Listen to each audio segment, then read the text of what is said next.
Hello everyone, study paper 1 with Aditya চ্যানেলে আপনাদের সকলকে স্বাগত। আজকে পিপল অ্যান্ড এনভায়রনমেন্ট টপিক থেকে আমাদের প্রথম ভিডিও এই চ্যানেলে আসতে চলেছে এবং এই ভিডিওর টাইটেল হচ্ছে solar energy and international solar alliance.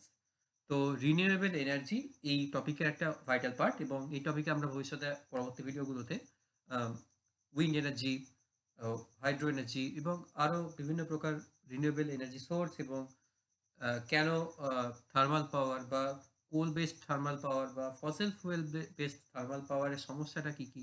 এবং কেন আমাদের রিনিউয়েবল এনার্জি দরকার, সে বিষয়ে আমরা আলোচনা করব। তো আজকে আমাদের আলোচ্য বিষয় হবে সেটারই একটা পার্ট, সোলার এনার্জি।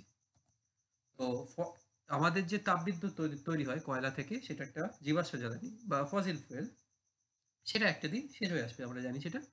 এবং সেটার পাশাপাশি আ এই জিনিসটা কিন্তু যথেষ্ট পলিউশন ক্রিয়েট করে। সেটা তাপবিদ্যুৎ কেন্দ্র থেকে হোক অথবা আমরা যে গাড়ি ঘোড়ার যে ধোঁয়া আছে সেগুলো আজকে প্রচন্ড মাত্রায় পলিউশন তৈরি করছে।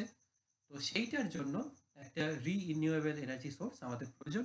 যেটা মানে যার রিসোর্সটা কখনো ফুরবে না। অর্থাৎ যার যে আ র ম্যাটেরিয়াল বা কাঁচামাল সেটা ফুরবে না এবং যে এনার্জিটা তৈরি হবে সেটা কোনো পলিউশন ক্রিয়েট করবে না।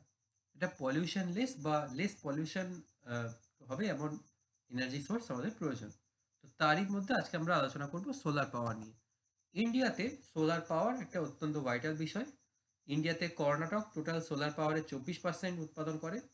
তেলেঙ্গানা 16% এবং রাজস্থান 11%। এই ৩ টে রাজ্য ইন্ডিয়াতে টোটাল যে সোলার পাওয়ার আছে তার এই ৩ টে রাজ্য সবথেকে বেশি পরিমাণে সোলার পাওয়ার তৈরি করে। তার পার্সেন্টেজ দেওয়া রইল।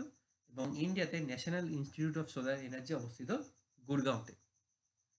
যেখানে সোলার পাওয়ারকে কিভাবে ইন্ডিয়াতে আরো বেশি মাত্রায় ব্যবহার করা যায়, কি মাত্রায় সোলার এনার্জি প্রোডাকশনটা আরো উন্নততর করা যায় এবং সোলার এনার্জি একটা ভালো রিনিউয়েবল সোর্স হিসেবে কিভাবে গড়ে তোলা যায় এবং along with reducing the installment cost এবং প্রোডাকশন কস্ট, সেই সব বিষয় নিয়ে এই ইনস্টিটিউটে আলোচনা করা হয়। তো সোলার পাওয়ারের কিছু প্রোজ অ্যান্ড কনস দেখে নিই। সোলার পাওয়ারের সবথেকে বড় যেটা প্রোজ অর্থাৎ সুবিধে সেটা হচ্ছে যে আ এটা যে রিমোট লোকেশন অর্থাৎ যেখানে তাপবিদ্যুৎ কেন্দ্র বা তাপবিদ্যুৎ কেন্দ্রে বিদ্যুৎ সহজে পৌঁছানো যায় না, সেরকম দুর্গম অঞ্চলে সোলার পাওয়ার অত্যন্ত গুরুত্বপূর্ণ একটা পাওয়ার সোর্স হিসেবে ব্যবহার হতে পারে এবং extremely useful in tropical region. Tropical রিজিয়নে এটা অত্যন্ত গুরুত্বপূর্ণ। তার কারণ ট্রপিক্যাল রিজিয়নে বছরে প্রায় ৭ থেকে ৮ বছর বছরে প্রায় ৭ থেকে ৮ মাস যথেষ্ট প্রখর রৌদ্রোজ্জ্বল দিন থাকে। তো সেখান থেকে খুব সহজেই আমরা আ এনার্জি প্রডিউস করতে পারবো এবং অফ কোর্স এটার কাঁচামাল সম্পূর্ণ এক্সহস্টেবল। সূর্যালোক তো কখনো ফুরবে না। তো এটা যে কাঁচামাল সেটার যোগানে কখনো খামতি হবে না। আচ্ছা, এটার কস্ট কি, কি? না, ইনস্টলেশন কস্ট হচ্ছে হাই এবং সোলার এনার্জির মেইন যে উপাদান সেটা হচ্ছে সোলার প্যানেল, যেটা সিলিকন দিয়ে তৈরি হয়। এই সিলিকন ফটোভোল্টাইক সেল যেটা থাকে সেইটা কিন্তু একটা পলিউটেন্ট এবং এটা কিন্তু বায়ু দূষণে সাহায্য করে কিছুটা হলেও। সুতরাং এইটা বিদ্যুৎটা সম্পূর্ণ পলিউশন লেস হলেও এই যে উপাদানটা সেটা কিছুটা হলেও পলিউশন করছে। তো এইটা একটা আ সোলার পাওয়ারের কনস, সমস্যা। তবে এটা ছাড়াও অন্যান্য বিভিন্নভাবে মানে সোলার এনার্জি প্রডিউস করা যায়। কিন্তু বেশিরভাগটাই সোলার প্যানেল দিয়েই হয়। ইন্টারন্যাশনাল সোলার অ্যালায়েন্স বর্তমানে সোলার এনার্জি থেকে এই যে পোরশনটা এখান থেকে যথেষ্ট প্রশ্ন আসছে এবং এই অ্যালায়েন্সের কিছু, কিছু বিষয় আমাদের বেসিক ফ্যাক্টস আমাদের মনে রাখতে হবে। এটা কনসেপচুয়াল কিছুই না। একদমই কনসেপ্ট ক্লিয়ারেন্স এর কোনো জায়গা নেই। জাস্ট মুখস্থর জায়গা।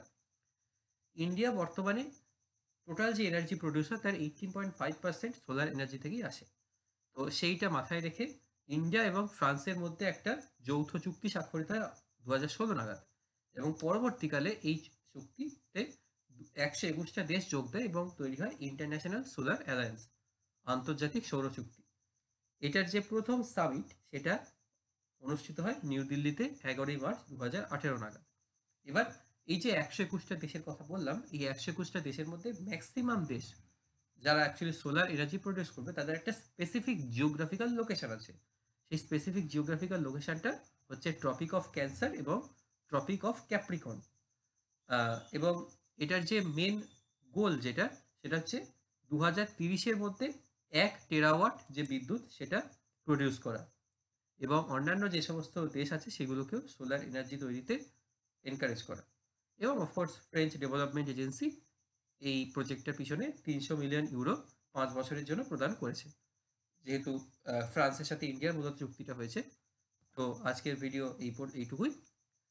বেসিক্যালি এই ভিডিওতে আমরা যে বিষয়গুলো আলোচনা করলাম সেটা হচ্ছে রিনিউয়েবল এনার্জি কি এবং কেন এবং কিভাবে সোলার এনার্জি একটা ভালো রিনিউয়েবল এনার্জি সোর্স হতে পারে এবং ইন্ডিয়াতে সোলার এনার্জি কতটা প্রডিউস হয় এবং সেটা কতটা ভালো ভবিষ্যৎ আছে, সোলার এনার্জির কি কি প্রোজ অ্যান্ড কনস আছে এবং লাস্টলি ইন্টারন্যাশনাল সোলার অ্যালায়েন্স সেখানকার কিছু বেসিক যে ফ্যাক্ট সেগুলো আমরা চর্চা করলাম। এগুলো তোমরা নোট ডাউন করে নিও এবং এগুলো মেমোরাইজ করার চেষ্টা করো, এগুলো মনে রাখার চেষ্টা করো। এগুলো মনে রাখলে এখান থেকে প্রশ্ন আসলে সেই প্রশ্নের উত্তর কখনোই ভুল হবে না এবং এখান থেকে বেশি জটিল প্রশ্ন আসবে না, একদম বেসিক ফ্যাক্টসের প্রশ্নই আসবে।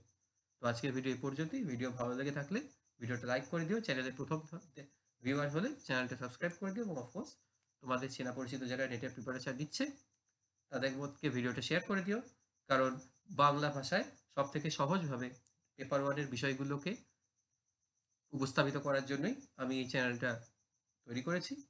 তো দেখা হচ্ছে পরের ভিডিওতে। আজকের মতো গুড বাই।